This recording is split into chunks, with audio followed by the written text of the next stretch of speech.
ओम शांति। बहुत बहुत thanks Vaishnavi Ben,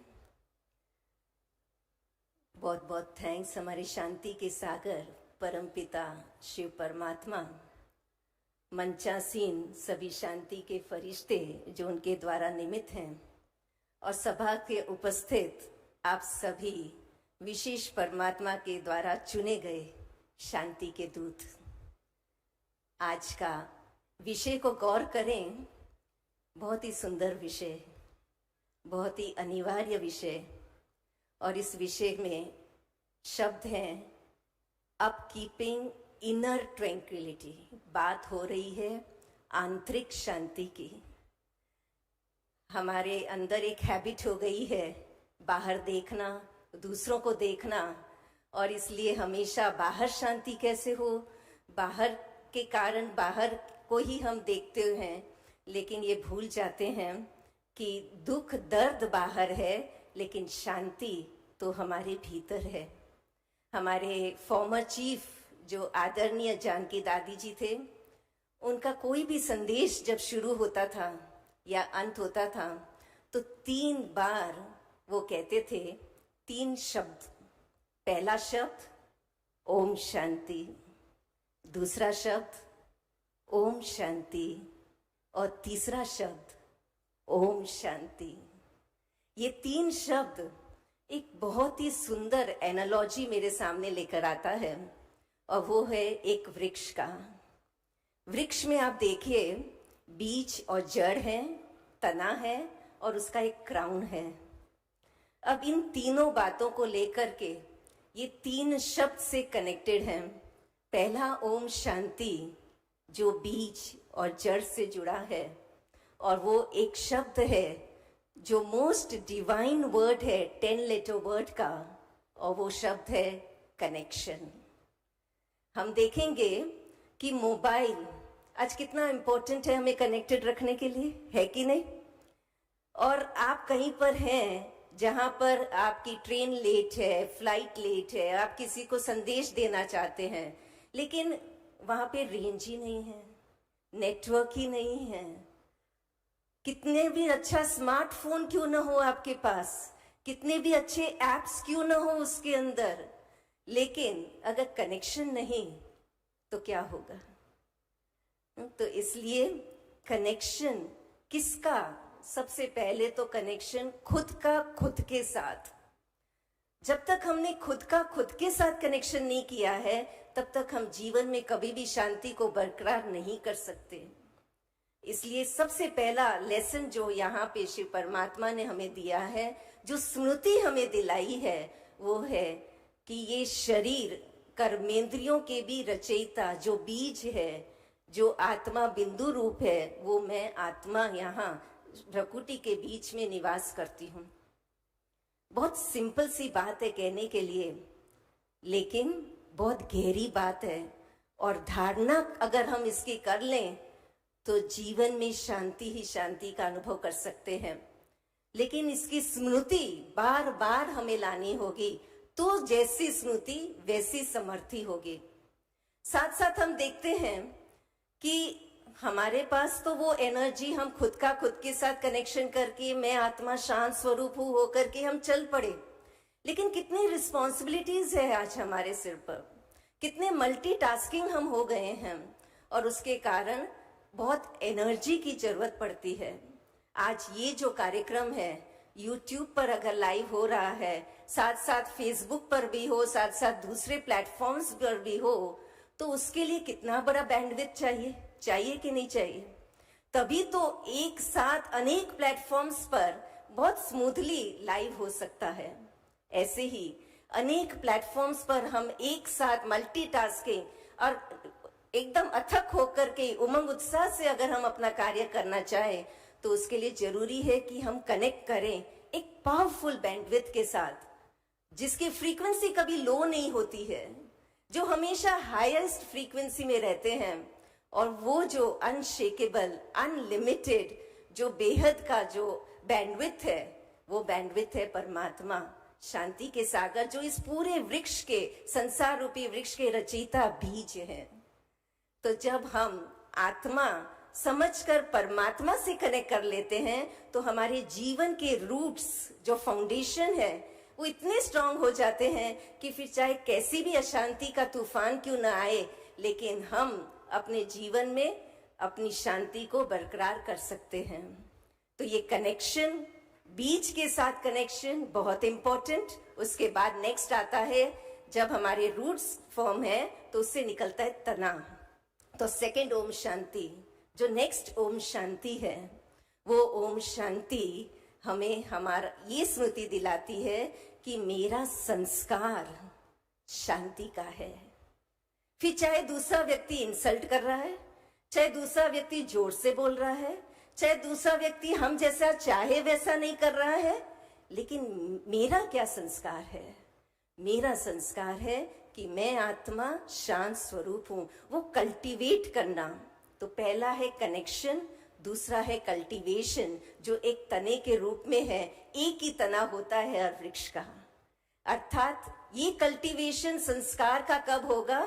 जब एक ही लक्ष्य होगा कि मुझे सिर्फ और सिर्फ जो मेरा ओरिजिनल संस्कार है, बस उसी को मुझे प्रयोग करना है, चाहे बाहर कैसी भी कोई परिस्थिति क्यों न हो। बस मेरा लक्ष्य एक अर्जुन की तरह सिर्फ एक ही है कि मुझे मेरे ओरिजिनल संस्कार शांति का प्रयोग करना है। और जब हम ऐसा करना शुरू कर देते हैं तो ऑटोमेटिकली जब शांति के संस्कार कल्टीवेट होना शुरू हो जाते हैं तो शांति बरकरार रहना शुरू हो जाती है। और इसके लिए चाहिए प्रैक्टिस, जो हमारे फाउंडर ब्रह्मा बाबा ने, जैसे ही उनको ये स्मृति आ गई कि मैं आत्मा हूं, उन्होंने किताबें भर दी। 2 बजे उठकर रात रात जाग करके उन्होंने ये प्रैक्टिस की, मैं आत्मा हूँ। जशोदा जो उनकी लौकिक पत्नी थी वो आत्मा है, फलाने आत्मा है। हर एक के लिए उन्होंने कहना शुरू कर दिया, अभ्यास किया। कितनी बार किया होगा, डायरियां भर दी होगी। आज हम देखते हैं कि जब हम छोटे बच्चे को सिखाते हैं ए फॉर एप्पल, तो कितनी बार लिखते हैं वो ए फॉर एप्पल? कितनी बार लिखा जब हम छोटे बच्चे थे? क्या एक बार लिखने से पूरा हो गया? नहीं, पेजेस से पेजेस बुक, नोटबुक्स भर देते हैं। और आज हमने वो किया, तब आधी रात को भी अगर हमें कोई पूछे ए फॉर, तो हम बता देंगे हाँ ए फॉर एप्पल, है ना। तो ये कल्टीवेशन ये कब होगा? जब हम बार बार हम अपने आप को स्मृति दिलाएं। इसलिए इस संस्था में एक नियम बना है, हर घंटे में एक गीत बजता है, हर घंटे में 1 मिनट हम अपने आप से कनेक्ट करें, परमात्मा से कनेक्ट करें, और वो संस्कार जो हमारा है शांति का, उसको इमर्ज करें, उसका प्रयोग करें, उसकी अनुभूति में रहें, उसका प्रयोग करें। तो ये है प्रैक्टिस से हम अपने शांति के संस्कार को उभारें, उसको बनाए रखें, उसको बरकरार रखें। और जब हम ऐसा करते हैं, फिर चाहे कोई भी परिस्थिति हो, हम ये नहीं कहेंगे कि we are going through challenges, लेकिन हम ये कहेंगे we are growing in challenges. जैसे कि स्टीव जॉब, वो जिस कंपनी में एप्पल में काम करता था, उसको वहां से निकाला गया, लेकिन उसने गिव अप नहीं किया। He lived up to the challenges, he did not give up. उसने एनिमेशन पिक्सा बनाया, फिर से एप्पल ने उसको हायर कर दिया। व्हाट्सएप का जो फाउंडर था, जो उसने व्हाट्सएप, ब्रायन एक्शन ने व्हाट्सएप जब लॉन्च किया, ट्विटर ने, फेसबुक ने, सब ने रिजेक्ट कर दिया।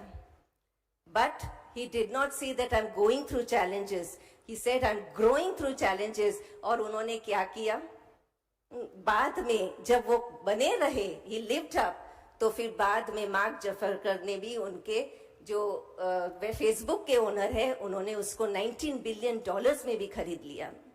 तो इसलिए बहुत जरूरी है कि हम कल्टीवेट करें। और जो लास्ट पार्ट आता है वृक्ष का, वो है crown, and that signifies contribution.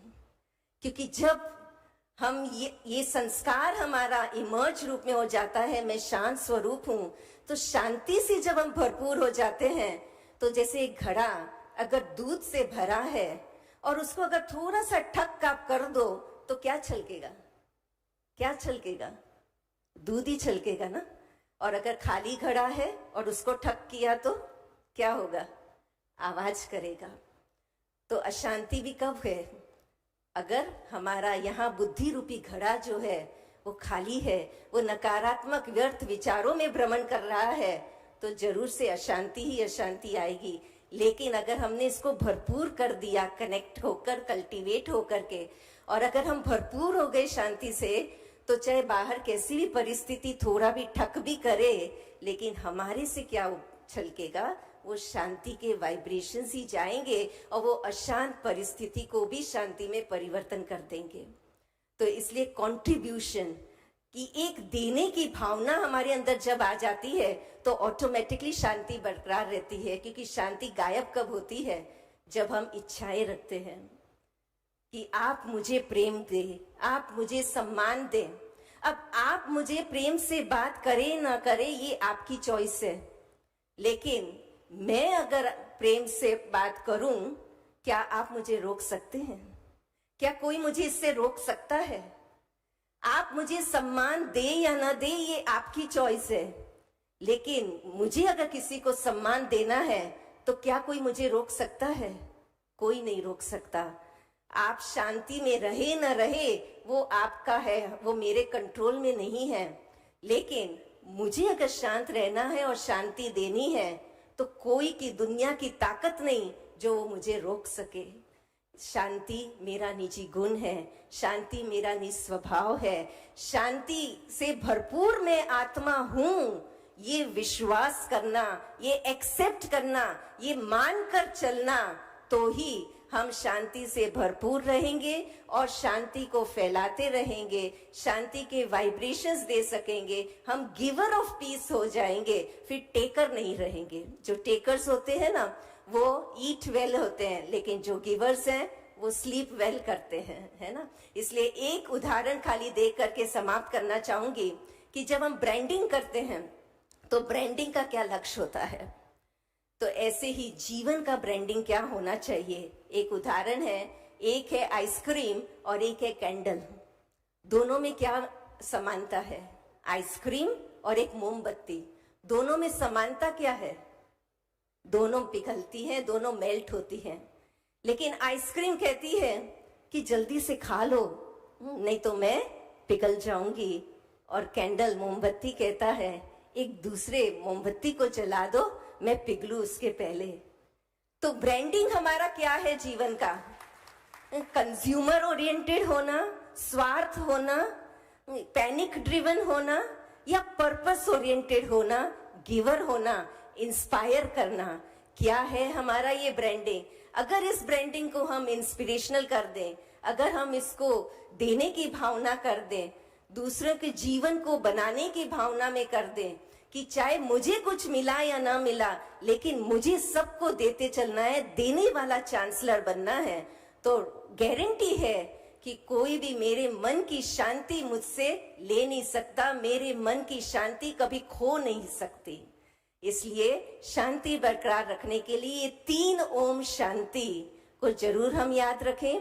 पहला ओम शांति, स्टे कनेक्टेड आत्मा और परमात्मा के साथ। दूसरा ओम शांति, कल्टीवेट संस्कार, कि मेरा संस्कार ही शांति का है। और तीसरा ओम शांति कि मुझे शांति का दान देते रहना है, मुझे देना है, चाहे कोई मुझसे किसी से मुझे मिले या ना मिले, मुझे देते रहना है, मुझे देवता बनना है। Thank you. ओम शांति।